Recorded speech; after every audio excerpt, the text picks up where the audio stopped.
Hey, if you want to check your real battery temperature on the POCO X6 Pro, you will have to go into the settings, and then open About Phone and keep tapping on the OS version until you locate this information that you are now in the developer mode.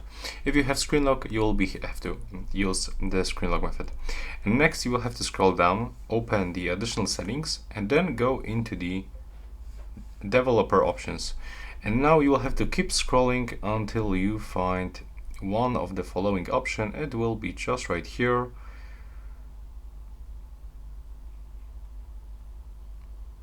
It will be available on the monitoring tab right here, and you will have to go for the power consumption and then click on this button to start. And as you can see right here, you can find this information, the real temperature of your battery thanks to this frame rate monitor tools, and in my case that's currently 29.3 Celsius.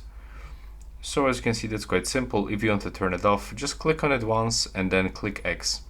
And that's how it looks. Right now, please subscribe to my channel and see you in the next one.